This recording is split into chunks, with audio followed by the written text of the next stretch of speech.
अनाथ बेटा। रूपा और शेखर सरिता विहार में रहते हैं।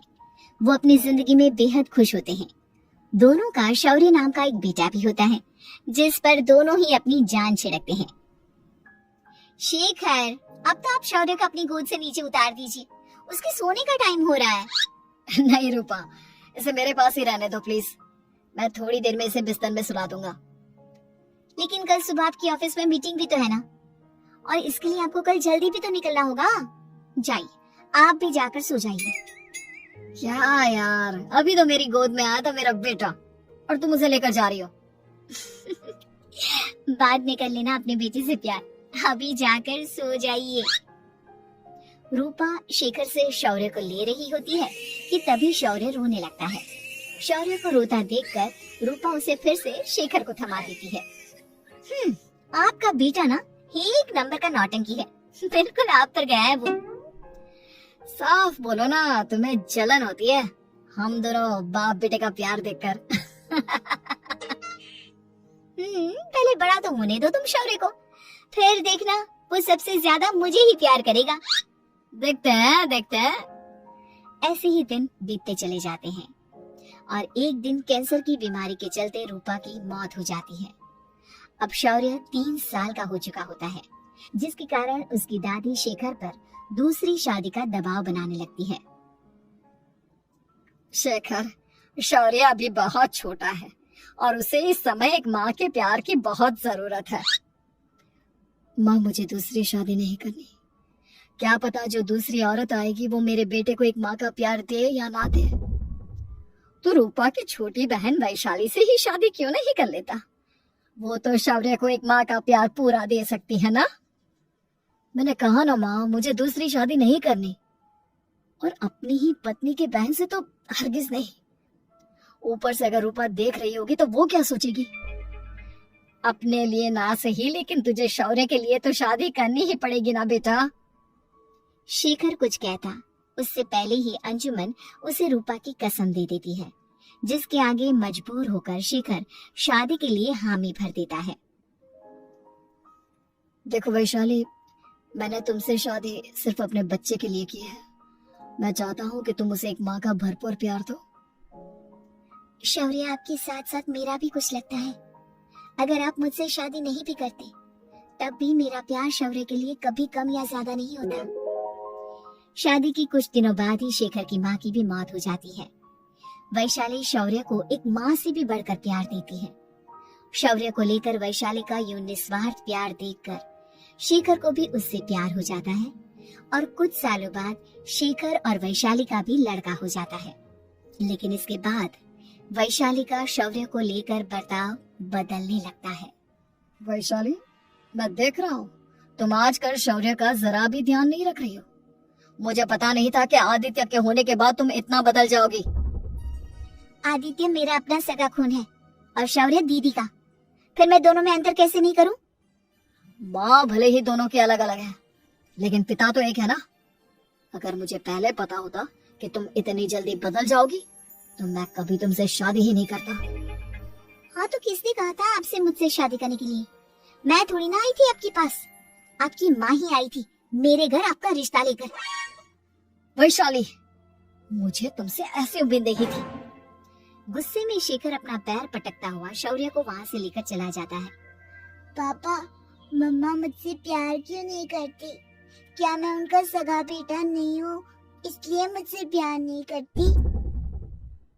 मम्मा नहीं करती तो क्या हुआ बेटा, पापा तो करते हैं ना आपसे प्यार। कुछ दिनों के बाद, आज तुझे खाना पीना कुछ नहीं मिलेगा, चल चुपचाप से अपने रूम में जाकर सो जा। माँ, अब भाई को खाना क्यों नहीं दे रही हो? बेटा तू आराम से खाना खा, इस नालायक की चिंता मत कर। एक दिन खाना नहीं खाएगा तो मर नहीं जाएगा ये। अगर भैया नहीं खाएंगे तो मैं भी नहीं खाऊंगा। तू अपने भाई का भक्त क्यों बन रहा है? ये तेरा सौतेला भाई है, सगा नहीं जो तू लक्ष्मण बन रहा है। माँ, आपको इतना भी नहीं मालूम, श्री राम और लक्ष्मण सगे भाई नहीं थे। श्री राम माता कौशल्या और लक्ष्मण माता सुमित्रा की कोख से जन्मे थे। दोनों की सिर्फ पिता एक थे लेकिन माँ अलग थी। मुझे ज्यादा ज्ञान देने की जरूरत नहीं है, ये सतयुग और त्रेता युग नहीं है, समझे? आया बड़ा भाई का चमचा। इतना कहकर वैशाली वहाँ से चली जाती है, जिसके कुछ टाइम बाद शिखर वहाँ आता है और आदित्य उसे सारी बात बताता है। मुझे माफ कर दो शौर्य, तुम्हारी माँ के जाने के बाद मुझे दूसरी शादी का फैसला करना ही नहीं चाहिए था। अगर मैं दूसरी शादी नहीं करता तो शायद आज तुम्हारी ये हालत ना होती। नहीं पापा, अगर आप शादी नहीं करते तो मुझे आदित्य जैसा छोटा भाई कभी नहीं मिलता। थैंक यू मुझे इतना अच्छा भाई देने के लिए। तुम दोनों हमेशा ऐसे ही साथ रहना, फिर कोई भी तुम दोनों का कुछ नहीं बिगाड़ पाएगा। चलो मैं तुम दोनों को आइसक्रीम खिला के लाता हूँ, बहुत भूख लग रही है ना। शिखर शौर्य और आदित्य को आइसक्रीम दिलाने लेकर जाता है। वो दोनों को पार्क में खड़ा करके आइसक्रीम लेने जा ही रहा होता है, तभी तेज रफ्तार से आती हुई एक गाड़ी उसे कुचल देती है और उसी पल शेखर की मौत हो जाती है, जिसके बाद शौर्य की जिंदगी नर्क से भी बदतर हो जाती है। सुन रही चिरकुट, इस घर के किसी भी सामान को मेरी मर्जी के बगैर हाथ मत लगाना। इन सब पर अब तेरा कोई हक नहीं है, समझा? ठीक है माँ, मैं आपकी इजाजत के बगैर किसी चीज को हाथ नहीं लगाऊंगा। चल जाकर अब पूरे घर की सफाई कर। महज 7 साल का शौर्य वैशाली के कहने पर अपने नन्हे नन्हे हाथों से पूरे घर की सफाई करने लगता है। ऐसे ही दिन बीतने लगते हैं, लेकिन मासी से माँ बनी वैशाली को उस मासूम से बच्चे पर जरा भी तरस नहीं आता। क्यों शौर्य, ये घर में इतनी गंदगी कैसे हो रही है? ढंग से सफाई नहीं की है क्या तूने? माँ मैंने तो अच्छे से सफाई की थी, लेकिन आदित्य बार बार इधर उधर चलकर गंदा कर देता है। अच्छा, खुद से एक काम ढंग से नहीं होता और अपनी गलतियों का जिम्मेदार मेरे बेटे को ठहराता है। इतना कहकर वैशाली बांस का डंडा उठाकर शौर्य को जोर जोर से मारने लगती है। तभी वहाँ वैशाली के मायके वाले भी आ जाते हैं और उसकी सारी करतूतें देख लेते हैं। माँ मैं ऐसा क्या करूं जिससे आप मुझे भी आदित्य के जितना प्यार करोगी? बोलिए ना माँ, मेरे क्या करने से आपके अंदर मेरे लिए ममता जागेगी? वैशाली शौर्य की एक नहीं सुनती, उसके ऊपर डंडे बरसाती जाती है। हद पार होते देख वैशाली की माँ उसका हाथ पकड़ती है और जोर से उसे थप्पड़ मारती है। यही सब करने के लिए तूने दामाद जी से शादी की थी? हमने सपने में भी तुझसे ऐसी हरकत की उम्मीद नहीं की थी। तू माँ नहीं, माँ के नाम पर एक धब्बा है।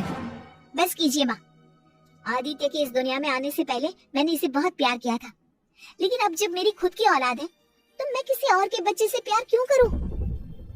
अरे नालायक औरत, जिसे तू किसी और का बच्चा कह रही है वो तेरी खुद की सगी बहन का बच्चा है। बहन है तो क्या हुआ, मेरे अपने बच्चे से बढ़कर तो नहीं हो सकता ना ये कभी।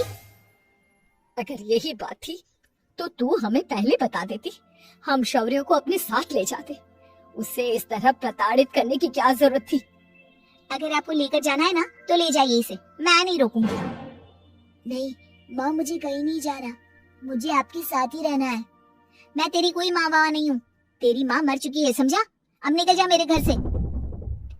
माँ अब बहुत गंदी हो, मुझे भी नहीं रहना आपके साथ, मैं भी भाई के साथ ही जाऊंगा। अरे तू क्यों जाएगा, तू तो मेरा सगा बेटा है, जाने दे इसे। हम यहाँ ऐश से रहेंगे, तुम्हारे पापा बहुत सारी जमीन जायदाद छोड़ गए हैं तुम्हारे लिए। नहीं माँ, मुझे भाई के साथ जाना है।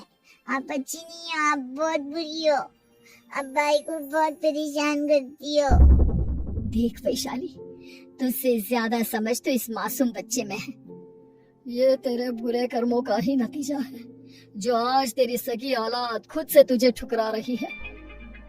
आदित्य, तुझे इस शौर्य ने भड़काया है ना मेरे खिलाफ? नहीं माँ, मुझे किसी ने भड़काया नहीं, पर मैं सब देखता हूँ, सब समझता हूँ। भाई बहुत अच्छा है, वो आपकी जैसा नहीं है। चलिए नानी। इतना कहकर वैशाली के मायके वाले आदित्य और शौर्य को अपने साथ ले जाते हैं और इस तरह वैशाली बड़े से घर में अकेली पड़ जाती है। 2 बेटों के होते हुए भी आज उसे माँ कहकर बुलाने वाला कोई नहीं होता।